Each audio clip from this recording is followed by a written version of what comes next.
mau masuk ke KUP nih guys ya.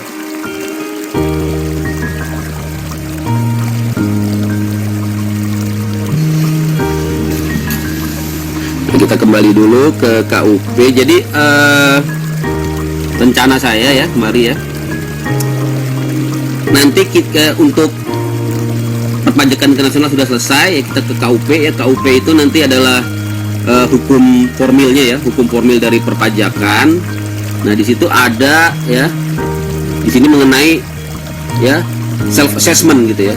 Nah, kita pelajari dulu self assessmentnya itu, bagaimana sistem self assessment itu ya diatur di dalam KUP ya, mulai dari 5M itu ya, mendaftarkan nanti dalam bentuk NPWP ya dan PKP, kemudian juga nanti bagaimana pelaporan pajak ya, bagaimana pembayaran pajak ya, kemudian bagaimana kewajiban pembukuan dan terakhir tentunya tentang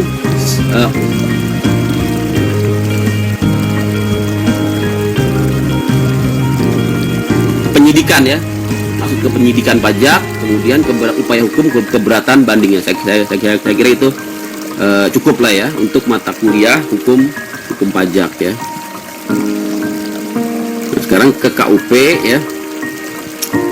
Nah, kita harus ingat lagi nih guys ya, yang namanya asas yuridis ya, asas yuridis dari pungutan pajak ya, di Undang-Undang Dasar 1945 pasal 23A ya guys.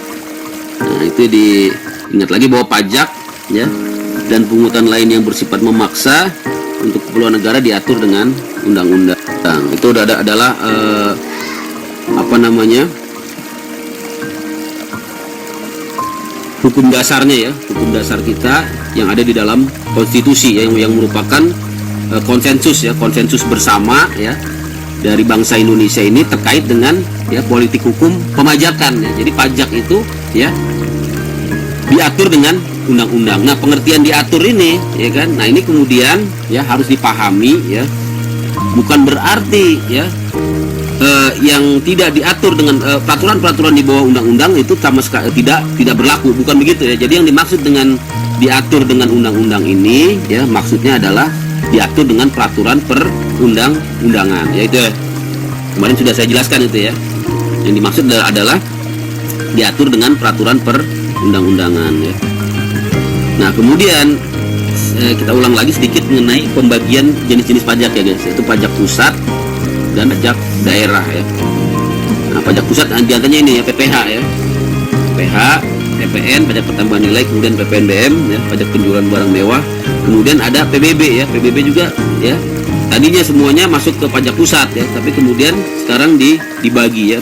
Yang di pusat itu hanyalah PBB untuk sektor P3 istilahnya ya, perkebunan, perhutanan dan pertambangan. Kemudian juga ada bea matres. Dengan pajak daerah ya, pajak daerah dibagi dua lagi, yaitu pajak provinsi dan pajak kabupaten kota ya. Pajak provinsi itu diantaranya kendaraan bermotor ya kan, bea balik nama kendaraan bermotor ya, pajak air permukaan ya, dan pajak rokok. Nah ini mungkin pajak rokok ini guys yang perlu saya jelaskan gitu ya. Pajak rokok ini sebenarnya dia adalah pajak pusat gitu ya, nah, dalam bentuk cukai ya, yang dipungut oleh Direktorat Jenderal Bea dan Cukai. Nah tapi di dalam komponen cukai itu ya ada bagi hasil gitu lah ya, ada apa namanya, pembagian gitu ya kepada pemerintah provinsi gitu ya, dalam bentuk ya pajak rokok ya. Nah, jadi sebenarnya pajak rokok ini yang memungut adalah pusat ya, dalam hal ini adalah Direktorat Jenderal Bea dan Cukai ya.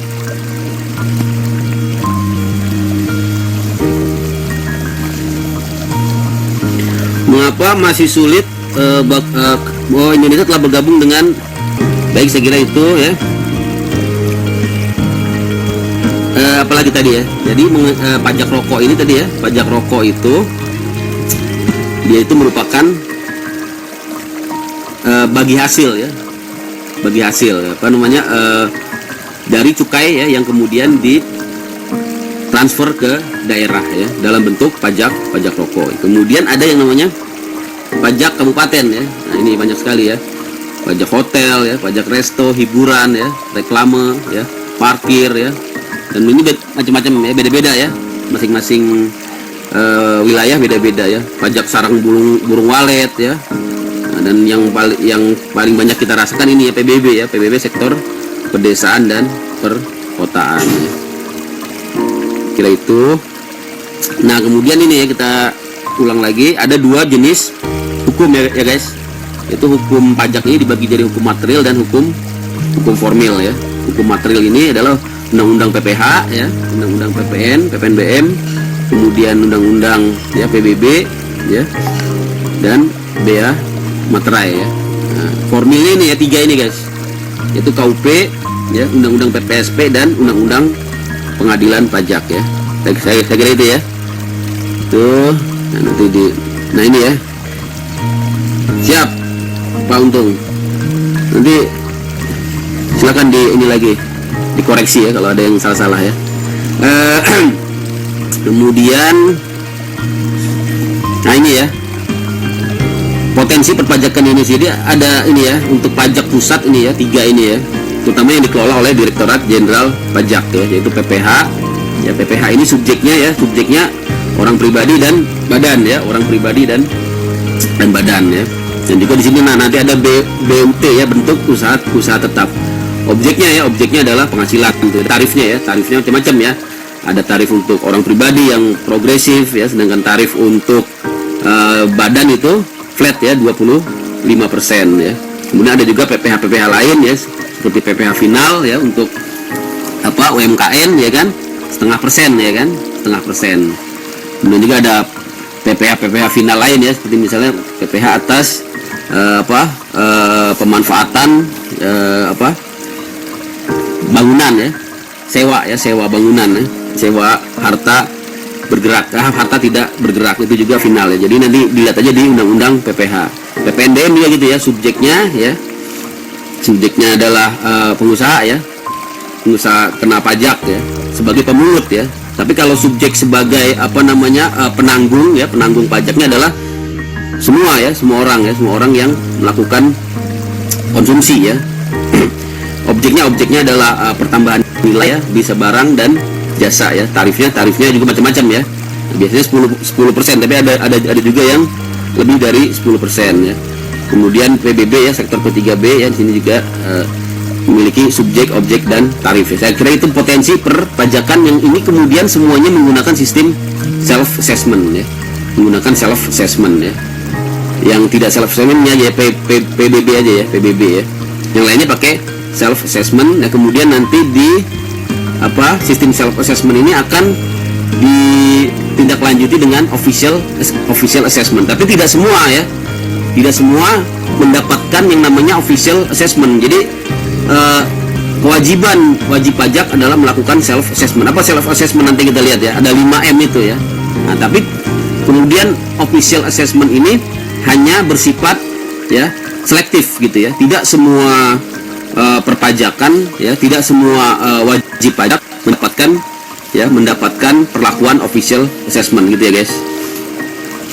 Nah, jadi kita lihat di sini ya. Self assessment tuh ini ya. 5M ini pendaftaran ya, pelaporan, pembayaran ya. Pendaftaran, pembukuan, pencatatan, pelaporan, dan pembayaran ya. Nah, ini kemudian ya masuk ke kas negara. Tapi kemudian nanti untuk menguji kebenaran self assessment ini ya, negara melakukan official assessment ya. Official assessment ini dalam bentuk pemeriksaan ya, penelitian, dan apabila ya ditemukan ya ketidakbenaran gitu ya, ada yang kurang bayar ya, ataupun ada yang lebih bayar ya, ataupun ada yang tidak ada pembayaran ya.